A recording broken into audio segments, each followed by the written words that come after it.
Time for one final race in the Supercar Challenge this weekend. The 26th season of this championship takes us to 5 different venues across 7 different rounds. We are concluding the 3rd meeting of the season in this 4th race of the weekend. After visits to Zandvoort and Spa-Francorchamps, we remain on this side of the Belgian border for round 3 at Zolder.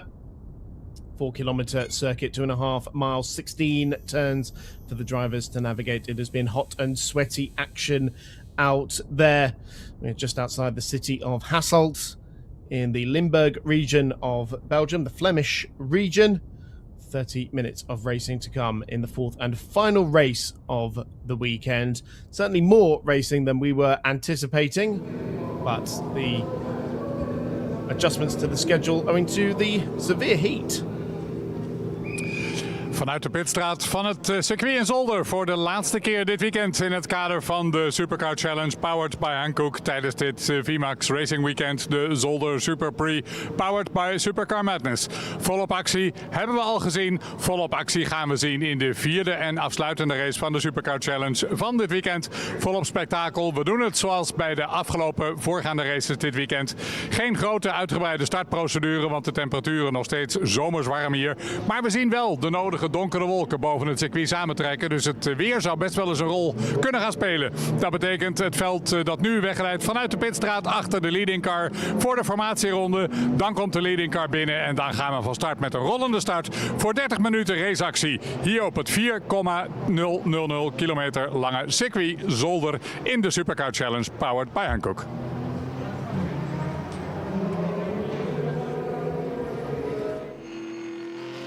Cars already on the formation lap there. No full grid procedure this weekend owing to the extreme heat we have seen out there, and such to the point that we split the main 60-minute race into 2 25-minute races. So it's been all sprint, all action, all weekend. And Marlon Birdsall is aiming to make it a clean sweep of this weekend in all 4 races, having won 3 so far. Good to see that his teammate, though, the second BMW M6, the white car we can see there, Harry Barton, is indeed on this formation lap. It was another mechanical issue that prevented him from taking to the podium in race 3 earlier on today. They lead the field. Marlon Birdsall and Harry Barton at the head of the order, then Wouter Manderfield and Hein Koopman in his Z4. Supersport Plus pole position going to Roger Deleu in the Koopman Racing BMW M4 GT4 car. Barry Van Alk, who has won all 3 races so far this weekend in that category. Stef de Borst in the Hyundai alongside them, and then Robert van der Berg. Chris Abbott goes from pole position in the sport division alongside Fabian Schoenhoven. Rob Neiman and Christian Dijkhoff are the final 12 cars. No Valentin Greven, no Miles Ragg, no Nitish Pal, and no James Dubois in this race. Those 4 cars have all fallen by the wayside owing to mechanical or damage issues in the earlier races. But it is once again the 2 Koopman Racing M6 GT3 cars that will lead the field. They put on quite a good show for us in race 3 earlier on today, but Harry Barton ending up in the pit lane with a mechanical issue and giving Birdsall a relatively easy last lap in the end. And Hein Koopman's Z4 ended up with a mechanical as well. So that actually put Barry Van Elk, the Supersport Plus winner, onto the overall podium as well. But both of those Koopman Racing cars are back out onto the circuit, so the issues on those 2 cars fixed. And for the final time on this VMAX Zolder Super Prix weekend, we go racing for 30 minutes as the cars make their way up towards the timing line. The Z4 has come into pit lane at the end of this formation lap, though, so dramas for Hein Koopman, and not a good start at all from Harry Barton. He's been jumped by the Porsche. Birdsall leads into the Erste Links, but Wouter Manderveld has got the jump on Harry Barton at the start of this race. The BMW leading through the Supersport Plus category, just behind them. And the Polo not getting away particularly nicely either. That's the car that's won 2 times so far this weekend. Barry Van Elker's Harry Barton, excuse me, has already got past Wouter Mandeveld, though, and is straight onto the back of Birdsall. So whatever issue that was at the start, it was a very short-lived problem, and is going to get straight onto the back of harrying Birdsall for the lead of this race. Into the Villeneuve chicane for the first time of asking. It's Birdsall, it's Barton, it's Mandeveld, and then Rogier Deleu.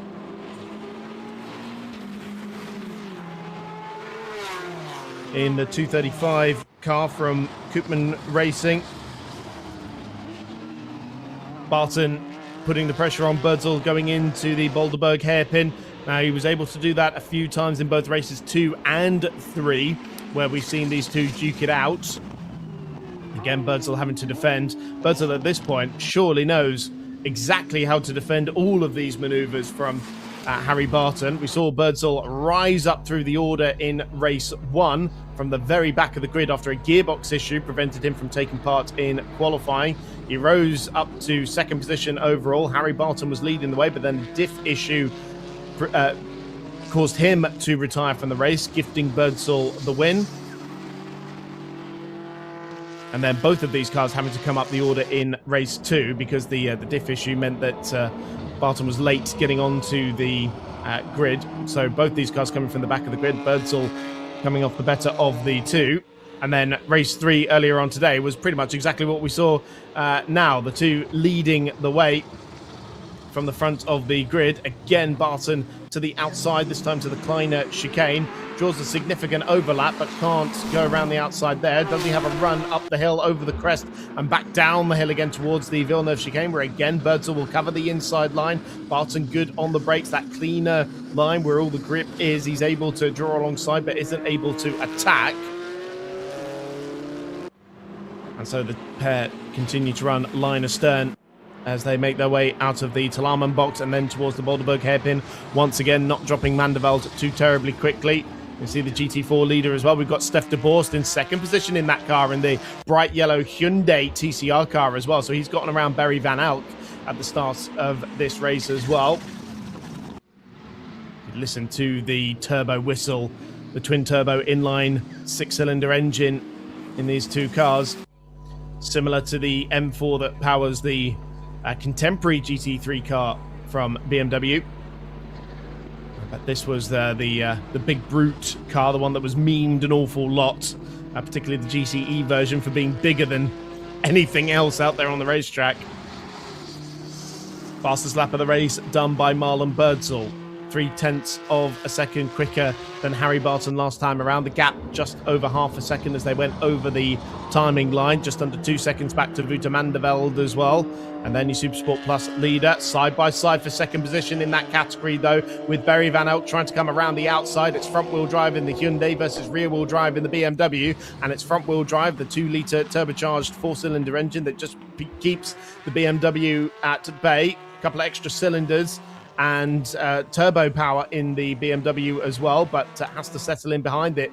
Multicolored machine of Barry Van Elk that's won 4 consecutive races in the Supersports Plus category now, 3 of them here this weekend, and still settles in behind Stef de Borst, the reigning champion in the Supersports category,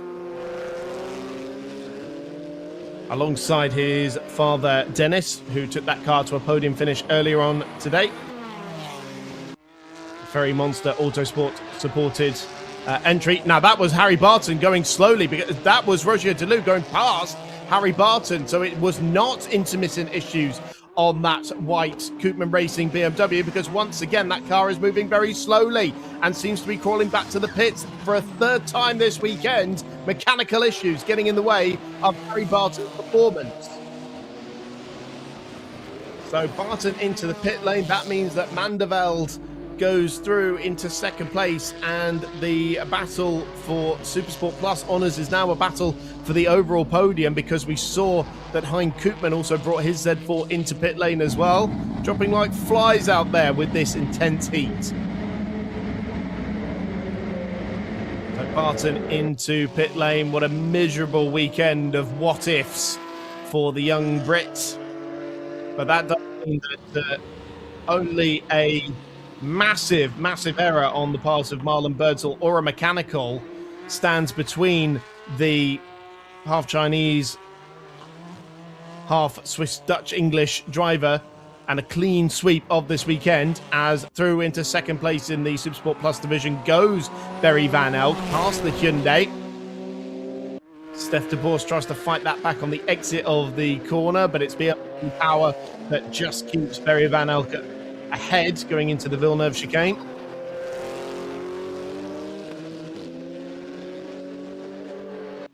So that's that fourth position overall as well now for Barry Van Elk, but it does seem like Rogier Deloop is running very, very strong in that category.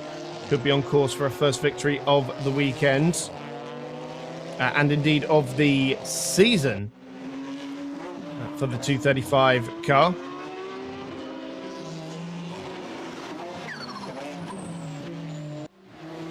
And you can hear the turbo whistle on both the TCR car and the BMW twin turbo inline six in the BMW, turbocharged 4-cylinder engine in the TCR car.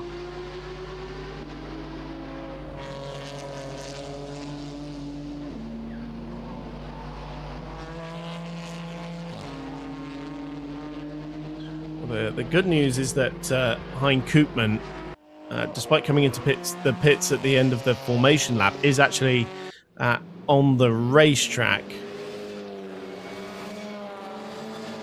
So we should still have 11 runners left in this race. And yes, in fact, we can pick up Hankook now. He's rounding up the sport division class cars. So makes his way past the Polo of Fabian Schoenhoven, who won yesterday. Next car in his sights will be Rob Neiman. And then the class leader, Chris Vert.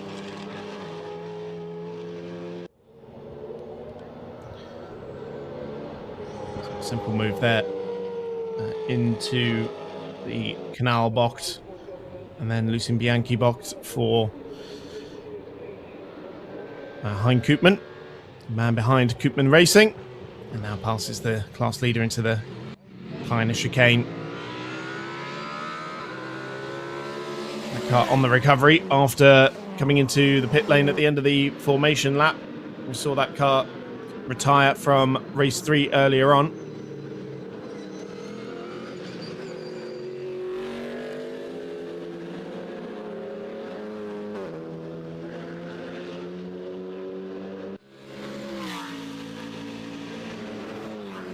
Those are the three cars battling for honours in the sports division. Chris Vert, who took his first victory of the weekend earlier on in race 3 after a great battle with Lawrence de Witt in the Polo that's now being driven by Fabian Schoenhoven.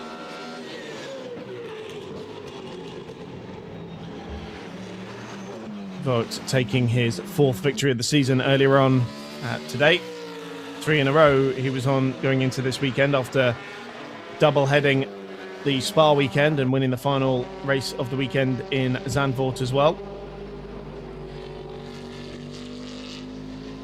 Worth remembering that Polo, new entry to the sport division for this weekend, because the Neiman Autosport crew of de Witt and Schoenhoven was running a Cupra TCR car in the Supersport division, but with the arrival of this Polo Cup car from South Africa, preparing for the new Polo Cup that's coming to the Benelux region for next year and already up and running in Germany.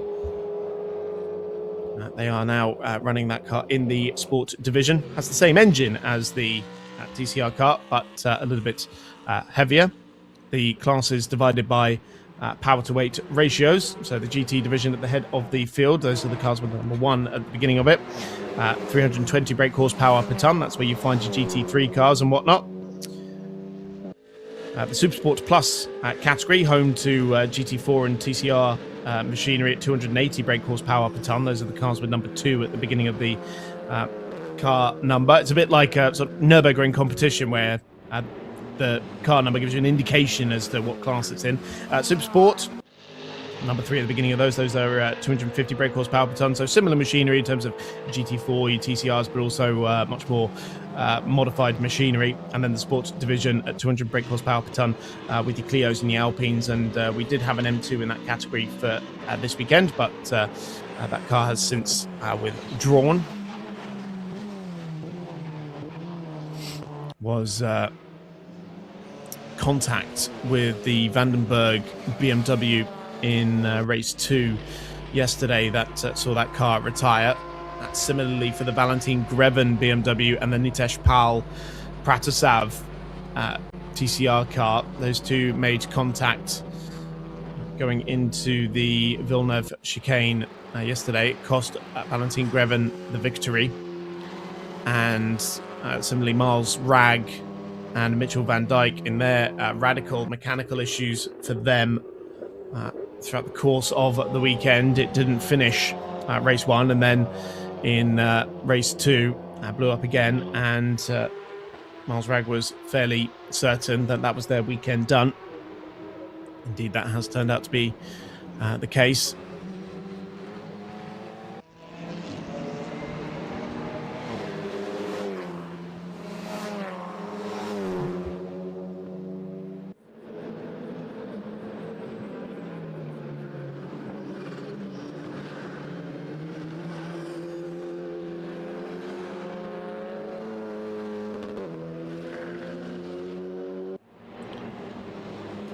So out of Talarman Bocht.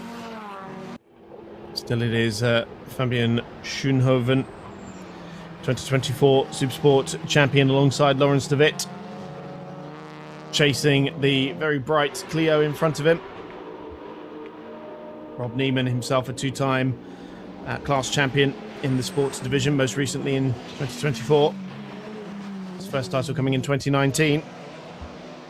That car didn't get out for Q1 this morning at the very least. I didn't quite get an answer as to why that car was so late out of the box. We saw a little bit of attention going on to the front end of the car, but Rob Neiman did manage to get out just at the end of Q2 to at least put in a semi-competitive time, and then did get out for the start of race 1 from the back of the grid, and was involved in quite a thrilling lead battle between Laurens de Wit and Chris Vogt.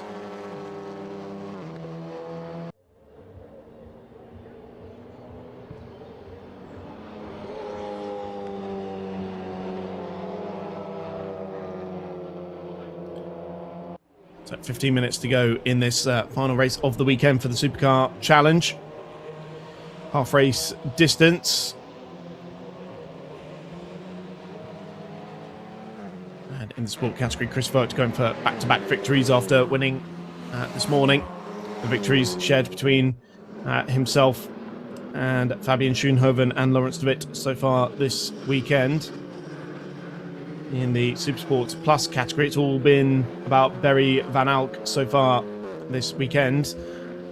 3 wins on the trot, 4 wins if you include the victory in race 2 at Spa. But so far in this race, Roger Delou, the 2018 Supersport 2 champion, alongside Patrick de Vried, who drove the car earlier today,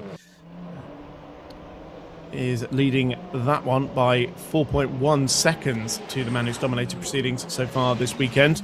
But in terms of dominating, Marlon Birdsall out there, nearly 5 seconds to the good over Wouter Mandeveld, and I'm sure giving as much mechanical sympathy as he can to the M6, which has proved to be a little fragile this weekend on Harry Barton's side of the garage, and indeed Birdsall's side of the garage as well at the very beginning of the weekend, not getting out for qualifying. Since then, it's run very smoothly indeed for the Chinese, Swiss, Dutch, English driver living in Amsterdam, the 19-year-old who leads the championship, having won 6 races so far this season. Harry Barton, I'm sure, will claim 2 of those were rightly his. Harry Barton was leading the way very late in the day at Spa when he got a puncture. That gifted the win to Birdsall. And the race we were alluding to earlier, race 1, where Birdsall was coming up from the back of the grid, Barton was leading from pole position, a diff issue causing Barton to stop at the side of the road. So it could be closer in terms of the wins between those 2 teammates. But I'll take a lucky driver over a talented one any day, if I were running a team anyway.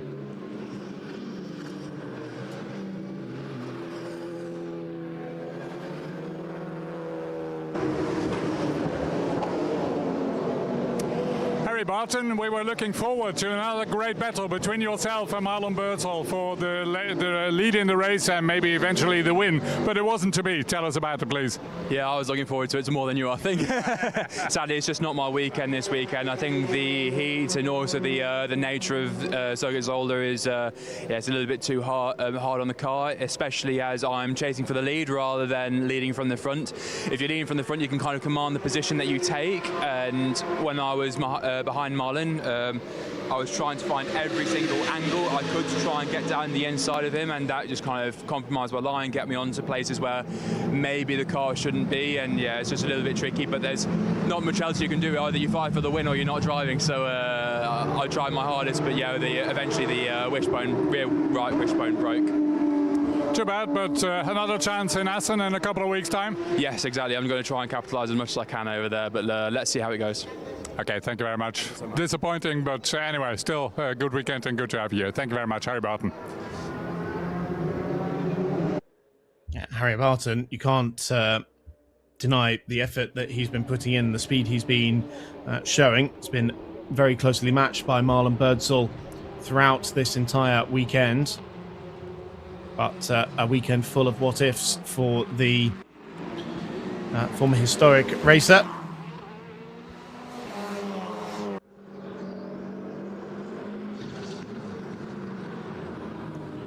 So that leaves Marlon Birdsall to the head of the field, lapping very consistently in the 135s at the moment. Wouter Manveld running very strongly as well. Not lapping too far behind, but we know that Birdsall is capable of running a good second a lap quicker than he is at the moment, so really just nursing this car home and making sure he does get to the checkered flag.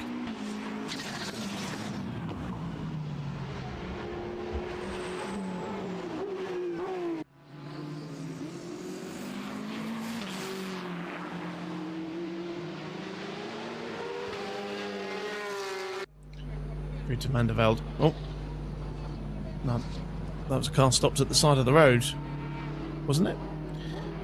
Maybe it wasn't one of ours. Might be from an earlier race, perhaps. But Birdsall. No, it was. It was the 201. It was the DeBorst TCR car, the car that was running in third position in the Supersport Plus category, so that's parked up at the Lucien Bianchi box. So Steph DeBorst, a real shame for him. That car was running very nicely in that category, was having a good battle there with Barry Van Elk. But the TCR car stopped at the side of the road and seems to be in a place where we're not going to need any full course yellow or safety car intervention. Is practically already behind the wall, so it should be okay, but a real shame for the FIBO Racing team. So that has promoted Hein Koopman up to 5th position and Robert Vandenberg up to 6th. And it does mean we only have 2 Supersport Plus runners left in that category, separated by 3.2 seconds. That gap has come down a little bit in favour of Barry Van Elk, but Rogier Deleuze still with a healthy advantage in the category. Not just fighting for class honours now, but also for an overall podium finish.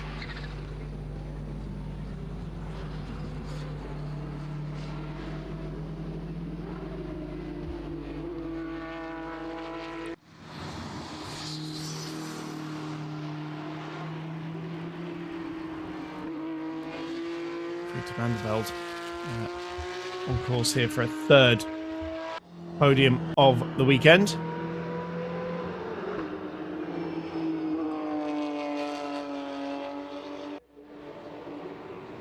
Take a listen to the flat 6 in the rear of that Porsche, the Cup car that you'll see throughout Carrera Cup competition around the world. Still to this day as well, even with the introduction of the Evo car for 2026. Still the majority of Carrera Cups around the world are running this specific version of the GT3 Cup car. I think it's only the German and, of course, the Global Super Cup Championship that have taken on the new car for this year.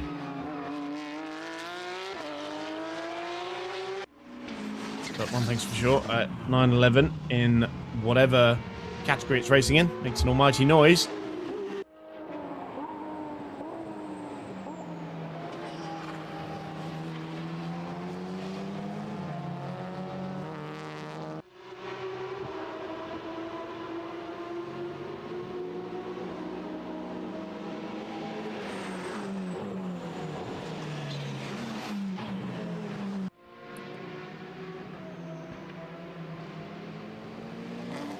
Just under 6 minutes to go, and last time around, Merlin Birdsall doing the fastest lap of the race, a 35.8. But to give you an indication, his fastest lap earlier on today was a 33.4, so he's running nearly 2.5 seconds within his own pace. Is Marlon Birdsall just cruising out there at the head of the field and just edging the gap open ever so slightly. Now 5.7 seconds. And again, to give you an indication, Birdsall, when he was being pushed by Barton throughout race 3, pulled 45 seconds to Wouter van der Velde. So Birdsall really is just driving within himself at the moment.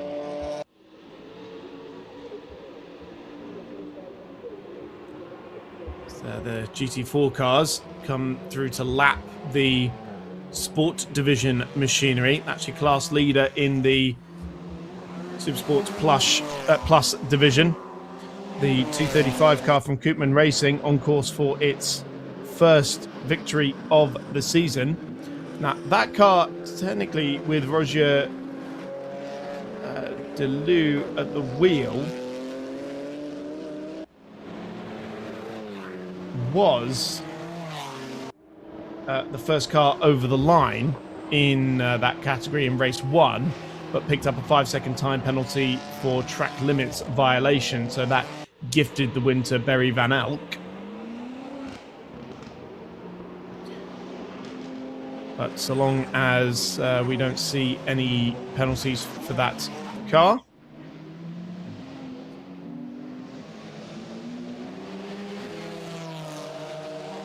then that car will take its first victory of the season. Actually, you couldn't make this up. The second place car in that category now has just been given a 5-second time penalty, presumably for track limits. So that has given the Koopman Racing machine just even a little bit more breathing space. The Barry Van Elk car that we're watching now, the multicolored BMW machine, with a 5-second time penalty. So the gap between the leaders, 7 seconds over the line, that'll turn into a 12-second lead if it were to end like this.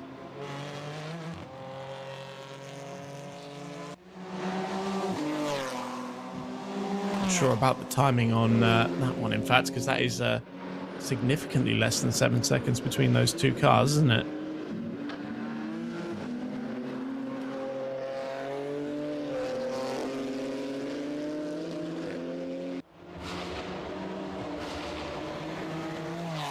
Meanwhile, Hein Koopman is reading them in at about 2 seconds a lap.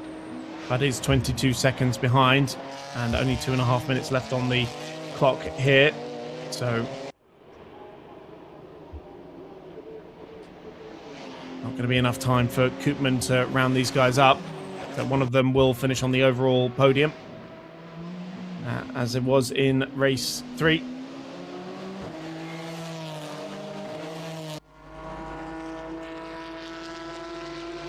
Two laps to go for these guys. 2 minutes left on the clock, and Roger Deleu leads Barry Van Elk over the line. I think my timing screen is actually taking into consideration the 5-second penalty, which is, I'll be honest, not something I've ever had the luxury of before. So that's why it's indicating 6.4 seconds between the the top two in that category because it's taking into account a 5-second penalty. So in reality, it's 1.4 seconds between these two. That seems much more like it. But even if Barry Van Out were to pass Roger Delou on the road, he'd have to pull 5 seconds clear in order to actually seal the victory, which is very unlikely to happen in the remaining lap and a half of this race.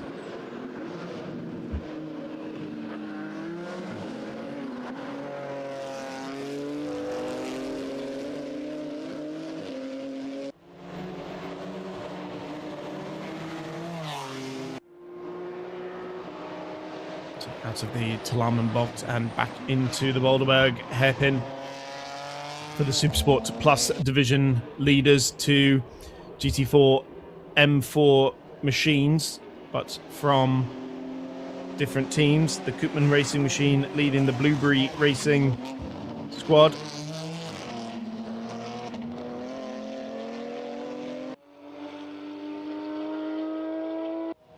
Meanwhile, the race leader on his final lap, Marlon Birdsell, 7 seconds to the good over Wouter Mandeveld, has just been cruising at a canter at the head of this field ever since Harry Barton pulled into pit lane, ensuring the mechanical sympathy of the car to get it to the checkered flag.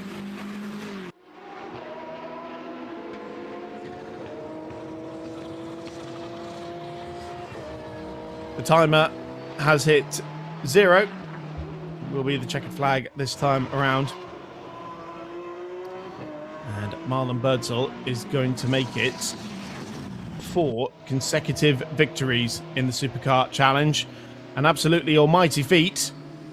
Marlon Birdsell out of the Jackie X chicane, and it's a clean sweep of the VMAX Zolder Super Prix weekend for Marlon Birdsell. He takes victory in all 4 races at Zolder. A remarkable weekend, some luck involved, but a supreme performance nonetheless from Marlon Birdsell. Wouter Mandeveld follows him across the line in 2nd place, matching his result from earlier on today. And then we wait for Roger Delou to come across the line to take Koopman Racing's first Supersport Plus victory of the season as well. It'll be a double victory for the Hein Koopman squad.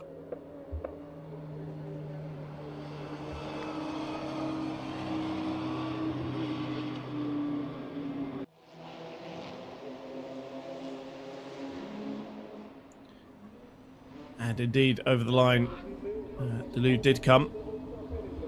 A very small margin in the end for Barry Van Elk. Not to Barry Van Elk, I should say, but nonetheless, that car's first victory of the season.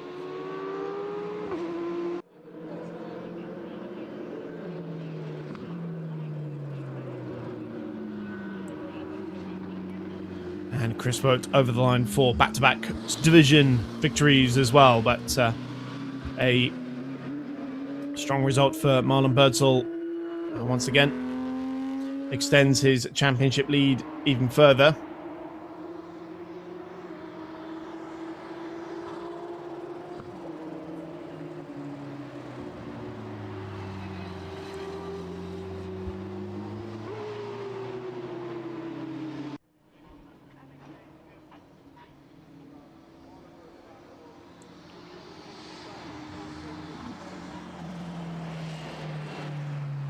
So Marlon Birdsell bringing that car back into pit lane. The celebrations in Parc Fermé will be had after a very nearly faultless weekend for Marlon Birdsell, who takes 4 victories here at Zolder, 5.9 in the end ahead of Wouter Mandeveld.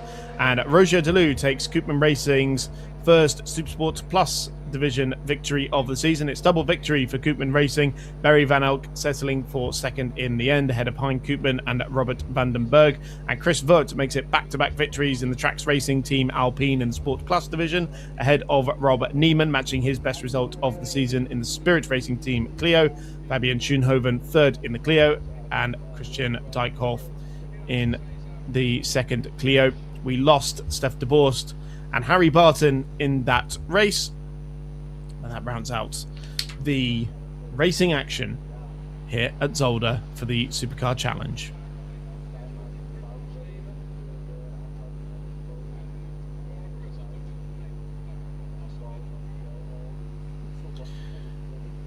So we will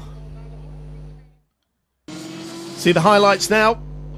Highlights from the final race of the day here at Zolder. Marlon Birdsall leading the cars over the start-finish straight. Harry Barton not getting the best of launches. He was jumped by Wouter van der Velde only very briefly. It was not long before the M6 BMW got back through on the Porsche Cup car and was challenging Marlon Birdsall once again for the lead of the race. It looked like we were going to be in for the same battle we saw in race 3, and indeed for a time it was, with Birdsall having to defend at various points on the track into the Boulderberg hairpin and then into the Kleiner chicane, with Barton trying to force an error from his slightly younger teammate.